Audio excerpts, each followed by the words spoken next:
Nous allons parler aujourd'hui de la crise des 3 ans dans le couple. Alors comme vous devez le savoir, on parle très souvent de crise avec une date derrière, comme par exemple la crise des 3 mois, la crise des 7 mois, la crise des 3 ans, la crise des 7 ans. Beck BD a même dit l'amour dure seulement 3 ans. Donc est-ce qu'il faut y croire ou pas? Si on regarde un peu dans les études scientifiques qui sont publiées depuis les années 80, certains magazines vont vous dire que oui, bien sûr que ça existe et c'est même prouvé scientifiquement sur X centaines de personnes. D'autres vont vous dire que c'est absolument n'importe quoi. Il y a quelque chose qui est sûr, c'est que le fait que même si une personne sur deux croit que c'est vrai, peut impliquer le fait que d'autres personnes y croient et se comportent de cette manière. Je vais m'expliquer si c'est pas très clair. En gros, si tous vos amis pensent qu'il existe une crise au bout de 3 ans, il y a des chances que vous en ayez parlé pendant une soirée et que ce soit vrai ou faux, il y a des chances que ça influe quelque part sur les décisions de la personne avec qui vous êtes, en se disant ça va mal en ce moment, mais si je calcule bien, ça fait 3 ans, et comme on a parlé de ça dans une soirée, ben du coup je pense que c'est ça. On va parler de crise au sens plus large. Une crise de couple, c'est quoi? C'est on s'ennuie, il y a de la routine. C'est on se dispute plus qu'avant. C'est on prend moins soin de l'autre et on fait moins d'activités en commune. Ce sont les 3 grandes choses qui peuvent déclencher ces crises de couple. En gros, avec la routine, avec le temps, on a tendance à moins s'occuper de l'autre, à moins faire de choses ensemble et du coup à se délaisser un peu. Si on veut éviter ces routines, si jamais on n'est pas encore arrivé dans ces fameux problèmes de 3 ans, si jamais on sent que ça va bien dans ce cas-là, ce qu'il suffit de faire, c'est de manière assez régulière, c'est venir programmer des événements pour se retrouver à deux, pour faire des choses que tous les deux. Sans amis, sans enfants, sans famille, juste tous les deux. Ça peut être aussi simple que d'aller dîner ensemble, ça peut être aussi simple que de partir un week-end ensemble, prendre une voiture et aller faire quelques centaines de kilomètres. Ça s'arrête juste à ça.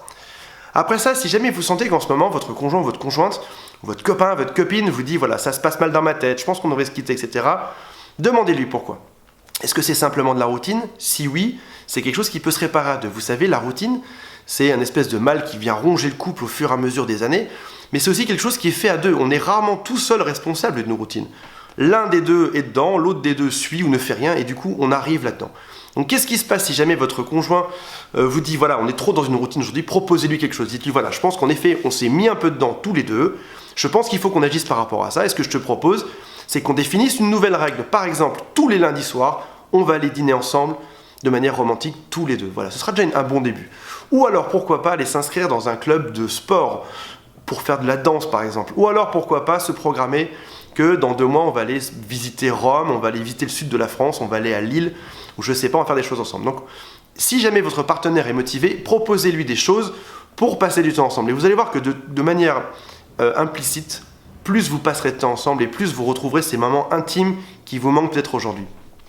Si jamais ça perdure dans le temps, si jamais vous sentez que le mal est plus profond, c'est probablement que ce n'est pas uniquement de la routine, c'est qu'il doit y avoir d'autres problèmes derrière ça. Donc là, il faut commencer à réfléchir. Qu'est-ce que mon partenaire ou ma partenaire me reproche aujourd'hui? Est-ce qu'on a des problèmes qui sont liés à nos vies perso qui viennent influencer sur le couple? Comme par exemple, est-ce qu'en ce moment je manque d'argent, ou je viens de me faire licencier, ou alors je fume de la drogue, ou alors je bois trop d'alcool, ou alors on a des copains qui sont nocifs dans notre couple, etc. Donc réfléchir à ce qui aujourd'hui dans votre environnement vient créer des problèmes, sachant que ces problèmes-là n'étaient pas là avant, ils ne seront pas là après. Donc se demander comment faire pour que ces problèmes restent très temporaires et qu'on puisse s'en dégager au plus rapidement. Après ça, c'est aussi simplement de discuter. Vous savez, on parlait tout à l'heure de passer du temps ensemble. En discutant ensemble, en passant du temps ensemble, vous allez comprendre ce que votre partenaire vous reproche en ce moment. Est-ce que c'est une façon de lui parler? Est-ce que c'est une façon de gérer le quotidien? Il y a aussi ça qui arrive. C'est que dans le quotidien, on a vite tendance à s'enfermer dans des espèces de rituels, des habitudes. Peut-être qu'aujourd'hui, tous les soirs, quand vous rentrez à la maison, vous regardez vos séries sur Netflix et ça s'arrête là et vous oubliez de prendre soin de l'autre. Est-ce qu'il y a des choses à changer par rapport à ça? Et ça, c'est pas quelque chose qui s'invente juste comme ça. Ce sont des choses dont il faut parler à deux. Qu'est-ce que tu aimerais qu'on change dans le quotidien, de manière concrète et explicite? Qu'est-ce que tu aimerais qu'on change demain? Comment est-ce que ce serait pour toi une soirée idéale? Qu'est-ce qu'on ferait ensemble? Est-ce qu'on parlerait? Est-ce qu'on se ferait un petit dîner? Est-ce qu'on sortirait quelque part ensemble? Donc là, vous allez devoir passer du temps ensemble encore une fois parce que c'est ça le vrai secret pour éviter la routine, c'est passer du temps ensemble et déterminer à deux quelle serait votre vie idéale, vers quoi vous devez tendre plus tard. Voilà, j'espère que ça répond à vos questions, j'espère que vous aurez passé facilement cette crise des 3 ans. Si jamais vous avez